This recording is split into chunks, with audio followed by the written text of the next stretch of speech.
Okay, kitty pies, it's November 11th, 2023, and here's the update for this week on the 60 bug restoration. So last week I got the bug back down on the pan, got the heater channels bolted up to the pan, they bolted up good, everything looked good, everything was fitting good. I got the doors on, the doors fit really good. So I did this week, first thing I did was I came in, I put the rear fenders back on the car because I wanted to make sure that they lined up with this stud here, okay, and lined up with all these holes here. And they both lined up good. So I know that those rear cross members there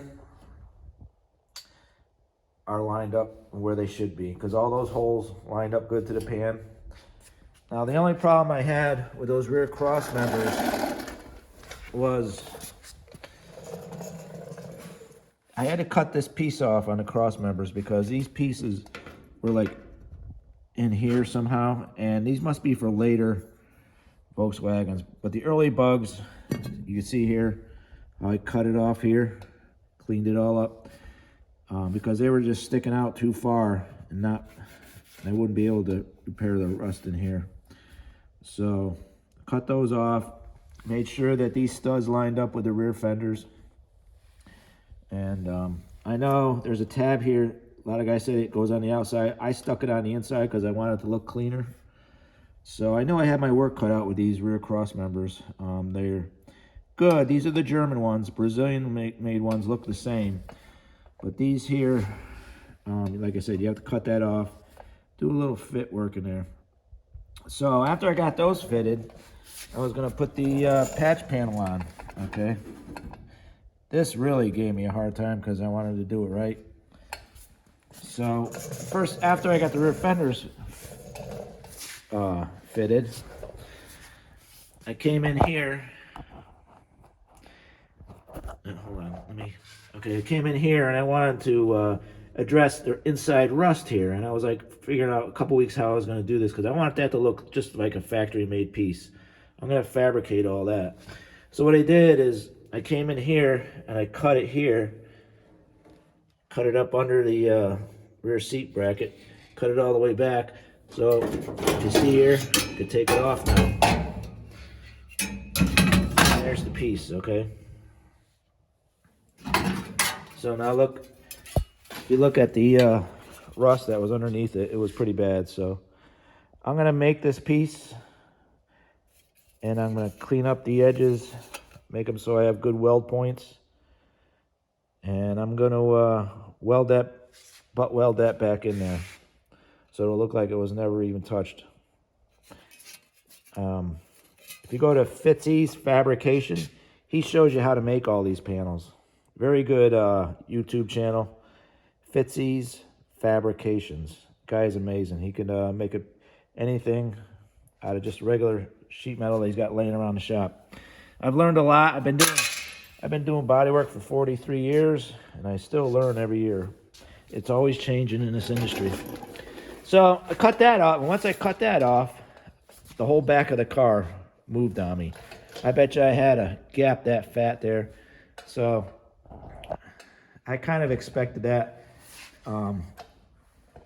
So I had to strap the B pillar. Okay, I pulled that forward. And then I had to pull it up. So what I did is I didn't have a strut tower there because it was so rotted. I just stuck some wood up under there to hold the body up.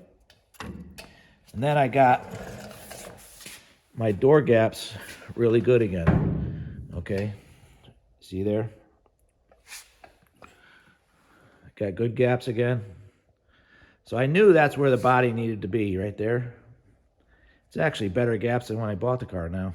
Amazing. It's interesting fact that Volkswagen, they would take the cars that were white and lighter. If the bodies were bad, they would paint them white.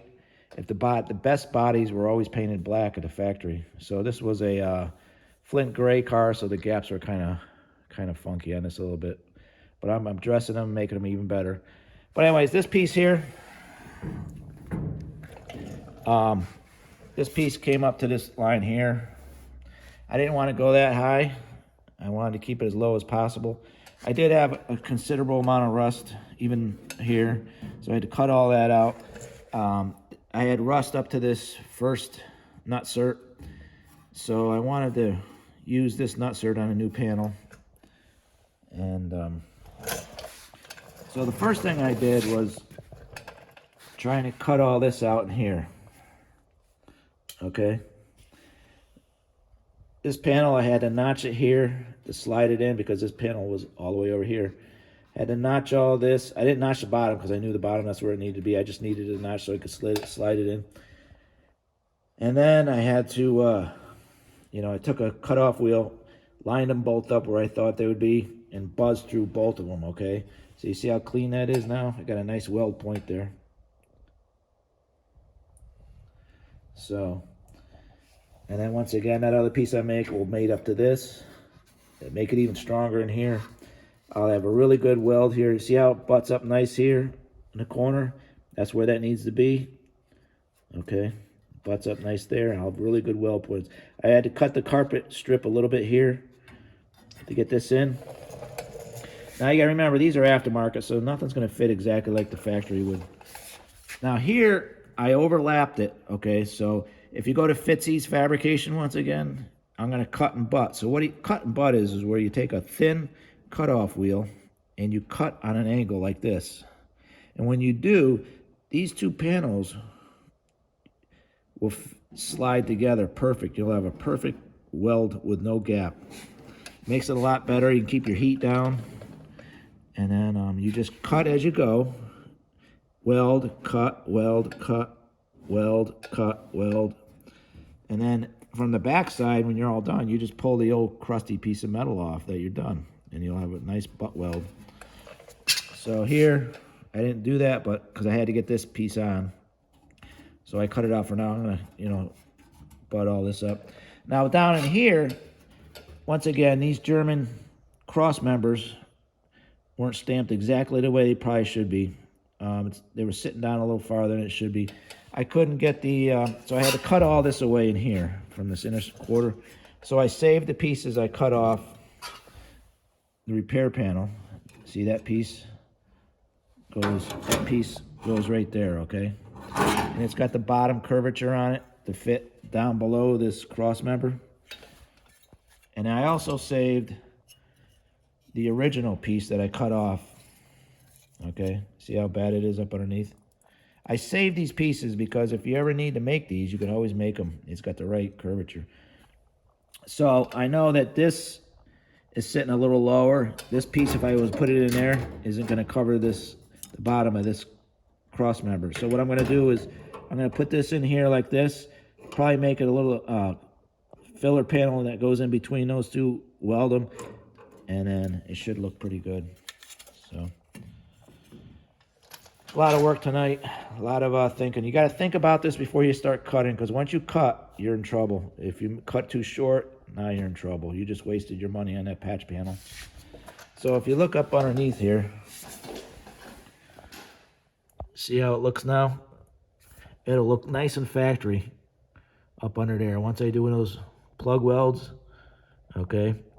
Now these are classic Fabs quarter panel. They got the correct drain hole there, and so it should look pretty good. So once again, here it is. I'll cut and butt there. Take your time right here in this jam here. Take your time. See how that looks nice and butts up nice. So their panels are pretty good, I think. So once again, you'll have nice, good metal to weld to. And up front here, I have pretty good metal there. See how it lines up good here? Right there. You want it to line up right like that, okay? That way you know you got your heat channel in. You got your A and B pillars right. Okay. Now this one moved on me, so I wanted to make sure this was right. So once again, I lined that up. Got all this looking good. And after that, you shut your door. It shouldn't be hitting the bottom of the heat channel. You want your good gaps, okay? You want a good gap looking this way, all the way down, okay?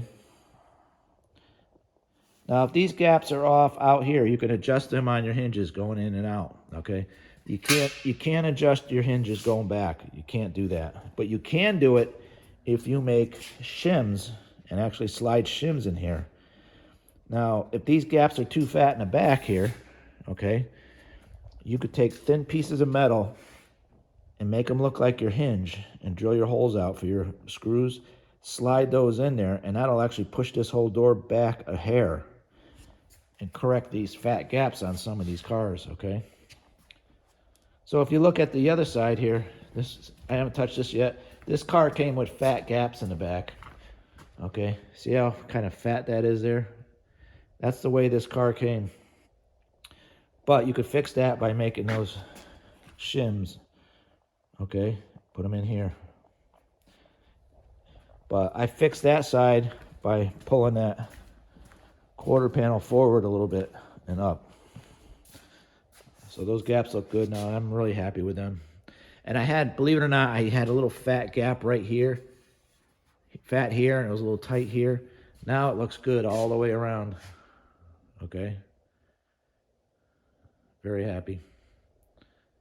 So, just some tips on how to do these things. I got a playlist on my YouTube channel, Mr. Veeder Beater. I have like 13 videos when I bought this car all the way up to now. Show them progress. So go to Fitzy's Fabrications, and you'll learn a lot from that guy. Really amazing. So, okay, kitty pies, just another update. November 11th, 2023.